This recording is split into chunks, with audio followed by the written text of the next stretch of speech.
Hello નમસ્કાર વિદ્યાર્થી મિત્રો. તો વિદ્યાર્થી મિત્રો, ધોરણ 7 વિષય છે ગુજરાતી, દ્વિતીય સત્રાંત પરીક્ષા એટલે કે વાર્ષિક પરીક્ષાનું પેપરનું સોલ્યુશન આપણે ચર્ચા કરી રહ્યા છે. તો સૌથી પહેલાં વિદ્યાર્થી મિત્રો, વિભાગ એ ગદ અને પદ વિભાગ છે. પ્રશ્નો નીચેના જોડકા યોગ્ય રીતે જોડો અ અને બ સાથે.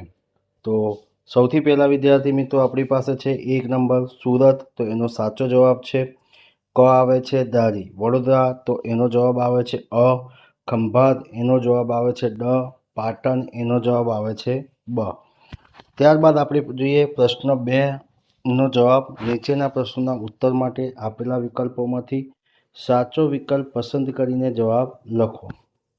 કોણે એવું કહ્યું કે સુરનવાળા શેઠની સુવાસ લસણની જેમ ચારેય કોર ફેલાઈ જાય છે? તો જવાબ છે વિદ્યાર્થી મિત્રો ઓપ્શન એ, લલ્લુભાઈ લસણવાળા. ત્યારબાદ આપણી પાસે આવે છે છઠ્ઠા નંબરનો પ્રશ્ન છે ત્વાંગ યાત્રા દર વર્ષે કયા માસમાં યોજાય છે? તો જવાબ છે વિદ્યાર્થી મિત્રો ઓપ્શન એ, નવેમ્બર માસમાં. 7મા નંબરનો પ્રશ્ન છે પ્રીતમભાઈએ પોતાના પત્રમાં કાકા સાહેબ કાલેકરના કયા પુસ્તકની વાત કરી છે? તો જવાબ છે વિદ્યાર્થી મિત્રો હિમાલયનો પ્રવાસ.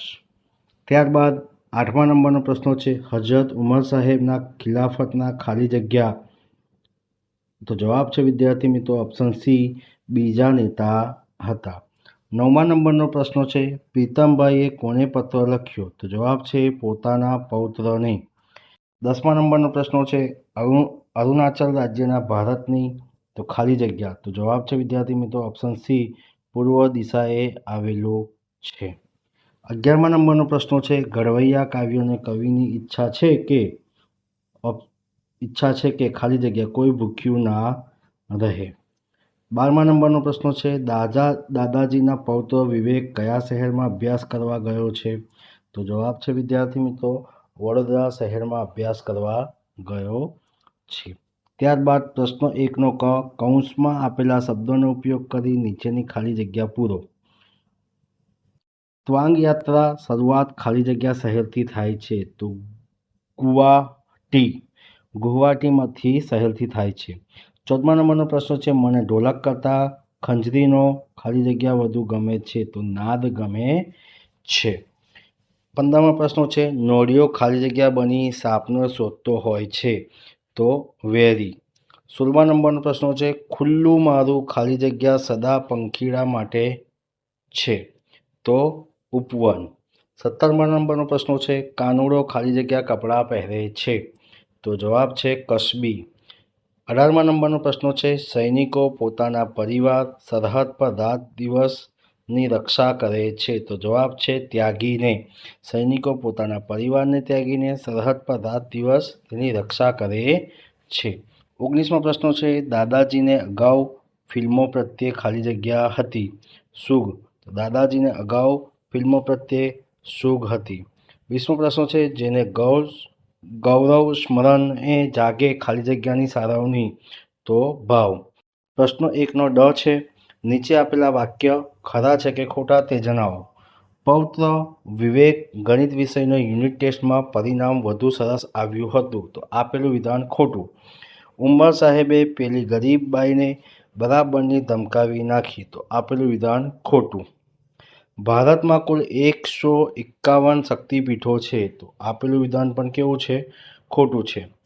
24મો પ્રશ્ન છે કવિને દુઃખ એ છે કે માનવી ક્રૂર રીતે પંખીઓ પર સત્તા ભોગવે છે? તો આપેલું વિધાન કેવું છે? બિલકુલ સાચું છે. ત્યારબાદ વિદ્યાર્થી મિત્રો વિભાગ બી આવે છે ગદ અને પદ.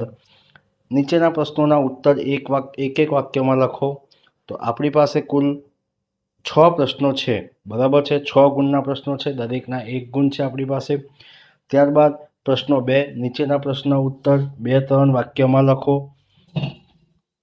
તો બાલ પુરસ્કાર મેળવનાર શું આપી સન્માનિત થયા હતા? તો એનો પણ જવાબ વિદ્યાર્થી મિત્રો અહીંયા તમને આપેલો છે, જોઈ શકો છો. ત્યારબાદ આપણી પાસે પ્રશ્નો આવે છે નેક્સ્ટ. પ્રશ્ન ક ની વાત કરીએ તો નીચેના પ્રશ્નોનો સવિસ્તાર ઉત્તર લખો, ગમે તે એક. તો સવિસ્તાર પણ ઉત્તર અહીંયા આપેલો છે વિદ્યાર્થી મિત્રો, તમે જોઈ શકો છો. ત્યારબાદ નીચેના શબ્દોનો ઉપયોગ કરીને એક એક વાક્યોમાં લખો. કુદરત, તો કુદરતનો ન્યાય વહેલો મોડો મળે છે. ધર્મયાત્રા, તો 4 ધામની યાત્રા એટલે હિન્દુ ધર્મની પવિત્ર ધર્મયાત્રા. ત્યારબાદ નીચે આપેલી કાવ્ય પંક્તિ પૂર્ણ કરો. કાશીધામ પૂરું, ખાલી જગ્યા કાઢે ઝાડો. તો એ કાવ્ય પંક્તિ પૂર્ણ કરવાની છે, 2 માર્ક્સની છે. ત્યારબાદ વિદ્યાર્થી મિત્રો વિભાગ સી આવે છે. વિભાગ સીની અંદર શું કહે છે? વ્યાકરણ વિભાગ છે. નીચેના શબ્દોનો સમાનાર્થી શબ્દો લખો. વિવિધતા, તો મજબૂરી. વિવશતા એટલે મજબૂરી. સલામતી એટલે સુરક્ષિતતા. નીચેના શબ્દોનો વિરોધાર્થી શબ્દો લખો. શરૂઆત, તો અંત. આકરો, તો કોમળ. નીચેના શબ્દોની સાચી જોડણી લખો. વિચિત્ર, તો વિચિત્ર. ખુલ્લું, તો ખુલ્લું. નીચેના શબ્દોના સમૂહ માટે એક શબ્દ લખો. કપડાનું હરણ કરવું, તો ચીરહરણ. ગીરને ધારણ કરનાર, તો ગિરિધાર. ત્યારબાદ માગ્યા મુજબ ઉત્તર લખો. રૂઢિપ્રયોગનો અર્થ આપી માગ્યા મુજબ આપણે ઉત્તર લખવાનું છે. મંત્ર મુગ્ધ કરી દેવું. શું કહે છે? મંત્ર મુગ્ધ કરી દેવું, તો વશ કરી દેવું. શું કરી દેવું? વશ કરી દેવું. જીવમાં જીવ આવો, શાંતિ થવી. શું કહે છે? જીવમાં જીવ આવો એટલે શું કહેવાય? શાંતિ થવી. ત્યારબાદ નેક્સ્ટ પ્રશ્ન આવે છે આપણી પાસે.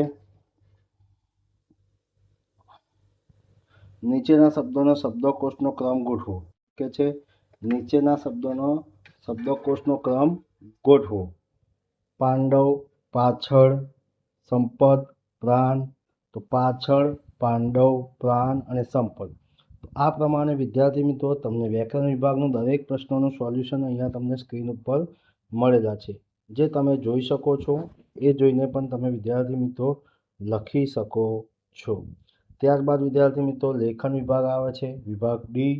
એનું પણ સોલ્યુશન તમે જોઈ શકો છો. તો વિદ્યાર્થી મિત્રો હવે આપણે ચર્ચા કરીએ વિભાગ બીની અંદર.